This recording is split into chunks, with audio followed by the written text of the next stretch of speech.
Hi, my name is Frankie. Thank you for listening to my mom. I never listen.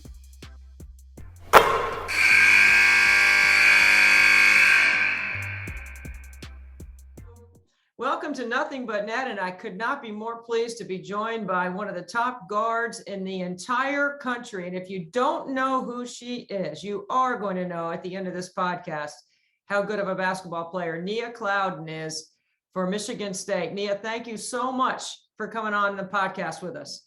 Yes, thank you for having me. I'm glad to be here. Okay, so listen, Nia, anything goes right here. So strap it on because I'm all fired up. I had a couple of cups of coffee and I had a good breakfast. So I'm all excited about spending time with you. Okay, let's do it. All right. Okay, let's do it. So first, I see the game through an offensive lens. So I'm constantly watching great guard play in college basketball. And I use the word great loosely at times, but not in your case. I think you're terrific. What makes your skill set so good with the ball in your hands? Yeah.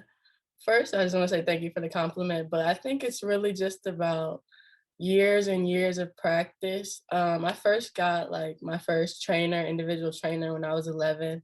His name's Rome Holly, and then I've been working with him as much as I can ever since then. So now it's pretty sparingly, just like in the summer, but used to be all the time. So just working with him, and he's like a real basketball mind. I think he's a basketball genius, but we work on like ball handling, shooting, pick and roll stuff, just being able to read the game and just doing stuff that's more than just ball handling and shooting, just even more being able to read the game, see plays ahead of time and stuff like that.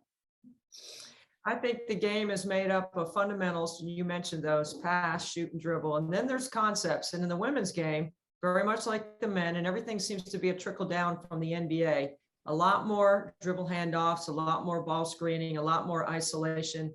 How important is it, or was it when you were a younger player, to know how to play in all those actions before you got to college? Yeah, it was really important. Definitely knowing that in college I'll have to be able to read a ball screen, create off of a handoff. So those are definitely points of emphasis in high school. And I went to a really good high school in St. Francis Academy in Maryland, where we played a schedule that really got us ready and was similar to a college schedule where we got to play on a national high school showcase level of competition. So just being able to prepare myself there and then going to college with already having that experience of coming off ball screens and stuff like that, it really helped. You are approaching, I used the word great, but now I'm going to use the word elite status. You're 49% from field goal range, 40 from three, and 91 from the free throw line. Okay. There's not many 50, 40, 80. You could be a 50, 40, 90. Now you're talking about Elena Deladon kind of numbers. All right. That's just phenomenal, right? How come you're such a good free throw shooter in an era where free throw shooting seems to be disappearing?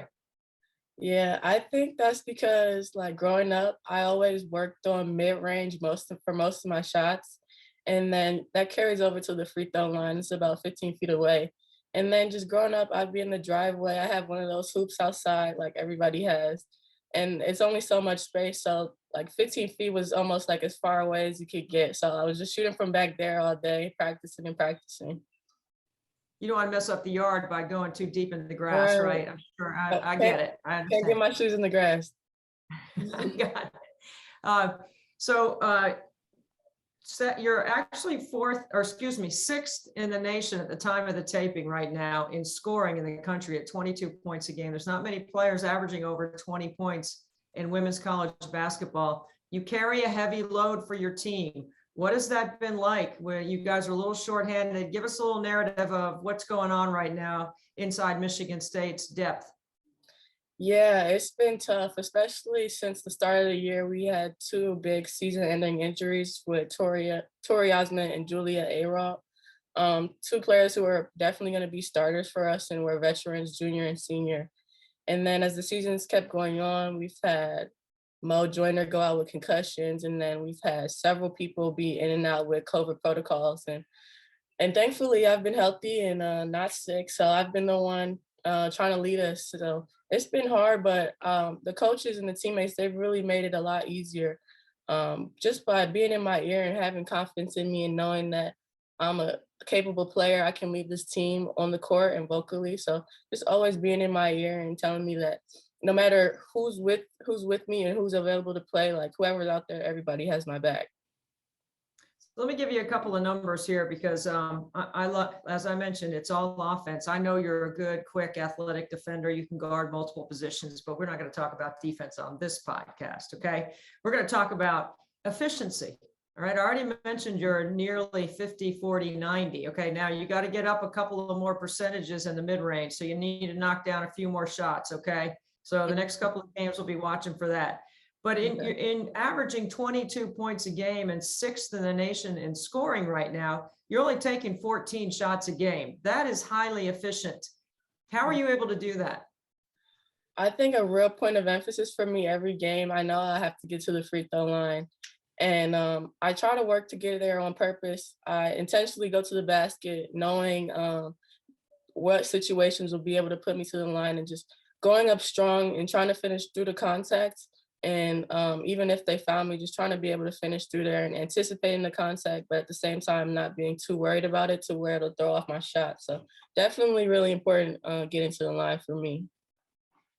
Now, the headline for you should be the 50-point game that you put up against Florida Gulf Coast. Now, that was amazing. 17 for 28 from the floor, 15 for 17 from the free throw line. And my favorite number of the whole thing is 0 assists, because come on now, we're not out there to pass. All right, 50. Right. What was that like? What did that feel like? And did you have any idea, what your number was as you were playing into overtime in that game? Honestly, it was just crazy the whole day. So my teammates, they told me before the game they were going to be setting me really good screens and all of that. So we came out in the game and they did just that. Like they got me open on ball screens, off ball. And then I actually only hit like 1 3 that game. So most of my buckets came from mid range. And it was just like I was taking them and they were all going in almost. So, and then getting to the line again. But it was just really crazy. It's still like people would ask me after the game, what did it feel like? It kind of doesn't feel real. But during the game, I knew I was coming up on 50 just because they had it on the shot clock and the scoreboard. And it was so big. And then my teammates, they were in my ear a little bit about it. So, and then being able to go to double overtimes, it was just a great game with Florida Gulf Coast, but the double overtimes is really where I was able to score 50. And I think I only had like 37 or something like that after regulation. But yeah, and then my teammates and everybody just kept going to me. So it was just crazy. Only 37 at the end of regulation. Come on now, Nia. I mean, come on. All right. Listen, I've been on the floor with one of my teammates in college at NC State that scored over 40. So I know what that felt like from a perspective of being on the court and watching your teammate just absolutely go off. So I can imagine how much fun it was. And I'm sure Susie kept calling your number over there. Coach Merchant just kept dialing it up, right? She did. Back to back. That's good. Okay. So here's, I want to go into another little territory with you. Like your freshman year, you were honorable mention in the Big Ten. Your sophomore year, you were second team All Big Ten. Last year as a junior, you were first team All Big Ten. So your climb and your rise in your celebrity is directly related to the work that you put in the off season to get yourself ready. A lot of times people don't want to put in the work, but obviously you do. What is the thought process when you're in the gym by yourself and you're working on your game and you're trying to get ready? Are you imagining yourself going against Iowa and Kaylynn Clark or against Maryland and Ashley Owusu? Are you thinking about those kinds of scenarios, or how are you making sure that you stay focused and not get too high or too low, knowing how much is a responsibility you have for this team? Yeah, definitely in the off season, going into my workouts, I try to picture the game. My mom always tells me to see the game before it happens and then do what you saw in your vision. So just being able to see the game and knowing what kind of situations I'll be put in when the season comes is something I take very seriously in my preparation, and in the off season, just focusing on myself and what I can do better, whether it's 3-point shooting or defense or making reads off pick and rolls and all of that. But honestly, it all just comes from practice. And then not being too low or too high, because I've been in both situations where I've scored 50, and then I've been in situations where I've gone 1 for 15 and had like 3 points. And all of this has happened in my college career. So just being able to look at all of these games, watching a lot of film, and then seeing what I want to happen next, and then going out there and practicing in the off season is definitely how I approach it. I know you have a great relationship with Coach Merchant. I read her post-game quotes. So I know how she feels about you as a player, and I know how much she cares about you as a person. That relationship has got to be critical, especially this year. And tell us a little bit about how you feel about Coach Merchant, because we know how she feels about you. I love Coach Merchant ever since I got here in the summer, my freshman year. It's kind of like we've been this close. So just she took me under her wing as a point guard and as a freshman who was going to play a lot their freshman year. And she's taught me the ropes and everything. And she's just always had my back, no matter whether I'm having 20 turnovers, because we had a close scrimmage against Notre Dame my freshman year, and I had like 13 turnovers. So and that was coming off the year they won the national championship. So she's just always had my back and been there to correct me, and she gets on me when she needs to, and we just have a give and take relationship where we can both listen to each other and both just listen to what each other's saying and see what's going on in the game. And then she just takes it another level. Like even this year, she just took me and her. We both went on a trip to Minnesota to go see the Minnesota Lynx and watch Aerial Powers play and just spend some time together before the season. So she's always really cared about our relationship as head coach and point guard, and so have I. And it's honestly really special. What did you learn about Coach Merchant on your trip to Minnesota to watch former Michigan State great Aerial Powers play? Honestly, the biggest thing I learned is like she's a lot of fun. Like we got to just have a lot of fun on the trip, go to restaurants, go to brunch, and have fun at the game. It wasn't anything too serious, but I just got to learn about her more as a person, and just she's a lot of fun, and especially when situations aren't as serious as they are now during the season. Oh, she's a lot of fun. You just wait till you graduate and find out how much fun she is. That's what I keep hearing. Yeah. Oh yeah. She's definitely one of the fun ones out there on the road. So you are a combination to me of analytics and instinct. And it's a brilliant combination. I say the really best guards, especially point guards, answer what I call the 3 W's: who to get the ball to, when, and where. You have the ball in your hands a lot. So let me take you through a couple of strategy type things that I'm curious about how you and Coach Merchant would handle these situations in a late game, because now we're in conference play and everything is a late game situation, right? Because the game shrinks and teams know each other so well. Everyone in the Big Ten knows all about your scout. You know, it's just that challenging now to win in conference play. So in a late game, do you want to screen or would you rather go one-on-one? I would usually say I want to screen, but ever since I had 50 points, people have been playing my ball screens like really crazy, sending traps, hedges. So now I would probably say one-on-one, just to have more space and eliminate the chance of like a double team or a trap or anything like that. In the women's game, inside a minute, we have the opportunity to advance the ball with a timeout. That's not always something that you have to do, because you have incredible speed with the ball in your hands and you're a 91% free throw shooter. Are there times where you and Coach Merchant decide, you know what, we're not going to call timeout here, we're going to inbound it and play the full length of the floor?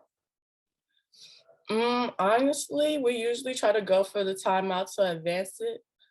Just so in case like they try to send people up in the front court and like press a little bit, we don't get into any sticky situations like jump balls, traps, or backcourt turnovers close to their basket. So I like the timeout to be able to set stuff up and drop a play. But then even then, if the play breaks down, it's kind of like she trusts me to freestyle at that point.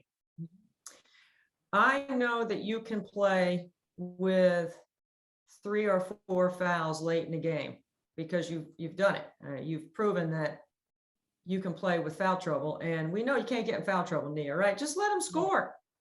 you know, you can get and one on the other end. So Mhm. don't worry about Coach Merchant telling you to get in a stance. All right. Just keep scoring. All right. I'm Mhm. just kidding. I'm Obviously, gonna tell she's her you probably said going to this. be upset. Yeah, you can tell her. She'll appreciate it. If you're up, let me ask you this: if you have fouls to give, we don't really want you being the one to give the foul, but there might be a time where in the game you might have to give one, especially late. And that's part of the reason why you can't be in foul trouble, right? Right. What's your philosophy on understanding how to do that? Because I know you practice it. Yeah, we were kind of in a situation like that our last game against Nebraska. I had 4 fouls, so I wasn't able to do that. But if I didn't, I like the fouling and then either putting them to the line if we're up 3 or like just having them restart their play or draw something new up. I like it just because it throws them off balance a little bit and they're expecting to go run their play and score, but you kind of like throw off their timing. So I like it. Sometimes coaches have a philosophy about this. Up 3, do you foul? Do you not foul at the end of a game or end of the quarter for women's basketball? What do you think about that? I think it's really risky, and I think it depends on a lot of things. For us, I wouldn't be like adverse to doing it because even if they make the 2 free throws, I'm confident enough. Like if I can get the ball, I can make the other 2 free throws on the end. And then even if I make 1 out of 2, I'm confident that we can get a stop or I'm willing to take the risk. So I think it's really risky and it's 50-50. It just depends on situations, right? Who it Yeah. is. Do you have enough rebounders on the free throw line, that kind of stuff. Okay, that's good. That's excellent. Okay. How do you and I get on the Susie Merchant radio show? I mean, I called in one year as a surprise. I wasn't an invited guest. I just kind of, showed up. hmm How do we do that sometime? You and me just show up on the radio on Susie Merchant show. Can we just take it over one day? Yeah, I think you're gonna have to come up here to East Lansing and we'll just crash the party, go on live with no call in, no, it's like a real surprise and We'll just do take it. over. What is your relationship with Tom Izzo, the head coach for Michigan State on the men's side? I personally love him. I think he's unbelievable. He's a credible guy. He's accessible, and I love watching his teams play. What's your relationship with him? Honestly, it's basically like I'm a fangirl. But I see him here and there. Like I don't get to talk to him too much, but I see him here and there and he's come and talked to the team a couple times and have like gave us words of wisdom, which was really nice of him and stuff. But I really kind of like a fan. I see him as kind of like a celebrity walking through, but and I was trying to watch his practices, see how he coaches, and then see how the guys play and stuff. But it's just good having him around because you know the standard that he brings to Michigan State basketball. He's been doing it for a long time, and exactly how he is on TV is how he is in person and how he is in practice. So he's just a real guy. He really is. He's really a great study. His team is really good this year, and they'll be fun to watch in March. They always are good in March. Mhm. What do you think your WNBA stock value is right now? Um, I wouldn't be sure exactly where it is, but I would say it's going up. Because I feel like I've been playing well. I've been putting up points and also rebounding, playing defense, and just doing what I can. So I feel like I'm doing my part and everything. So I think it's going up. I think it's going up too. And I think if you keep working as hard as you've been working through this portion of the season as you get into conference play, give me a little bit of an assessment from your eyes. Kaylynn Clark and Ashley Owusu are 2 guards that really get a lot of publicity. Grace Berger at Indiana. I mean, we can go down the list. There's a lot of really good players in the Big Ten. Just sort of give me your scout on Kaylynn and on Ashley. Yeah, Kaylynn Clark, she's a tough matchup. She can score from anywhere on the court. She has vision like crazy, and her teammates, they do a really good job of making themselves open and available. And when they get the good pass from her, they finish. So she's just a really good all-around player. I noticed playing her this year in her second year, she's become even more of a leader for them on the team. But yeah, she's a killer for them, and she's a really great player. And then moving on to Ashley, she's a great player also. I got to play against her in high school a little bit. That's both being from the DMV area. But she's like a hooper. She's a big guard. She uses her size, gets to the basket, and finishes well. She's also a great passer and gets to the line. Just really similar to Kaylynn Clark in the way that they can both score and pass. That's what I would say are their both biggest takeaways from what I see.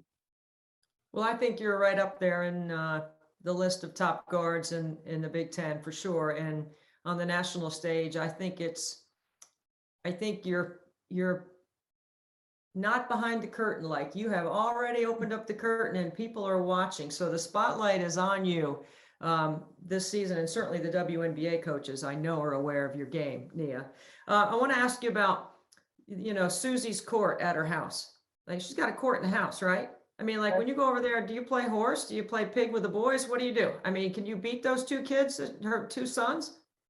Yeah, easy. I can be her kids. But yeah, we play all kinds of games, whether we play in like 2-on-2, 3-on-3, or it's just like a half court. So we usually play that or horse or knockout or lightning, whatever they call it. They call it lightning up here, but where I'm from, it's called knockout. So What I call it, lightning. Yeah, I don't know about lightning. I've not heard that before, but knockout is our game, right? yeah, that's usually the favorite one we play out there. But her house is so cool. Like, she has a pool, a volleyball, a beach volleyball court, like a basketball court. Like, it's just crazy. A movie theater. Love going to her house. How do you get a membership to the Susie Merchant Country Club? It is a country club for real. They have enough space to put some golf holes out there. We need to get her on that. She needs to add some holes out there and play some golf. Then I'm coming to East Lansing. She gets the golf course in the backyard or gets a little par 3 back there. You can count on it. I'm in for sure. Yeah, definitely come during the summertime. Right now, I'm gonna. No good. Too cold. Yeah, I checked the weather. It's 25 degrees and it's sunny, but it's going to snow tomorrow. So yeah, and it's already like a foot of snow out here. Yeah, not for me, Nia. That's not for me. I tell you what, I am so glad that you took the time. Thank you for giving us a chance from your busy schedule to be able to spend some time with Nothing But Net. And I wish you well as the season goes on. We're going to keep an eye on you. Yes, thank you for having me. I had fun. You are fun, and it is fun having players like Nia Clouden, a 5'8" senior from Michigan State last year, first team All Big Ten on the Nancy Lieberman watch list, and more to come this season. Keep an eye on Nia Clouden, Michigan State. Thanks a lot, Nia. Thank you.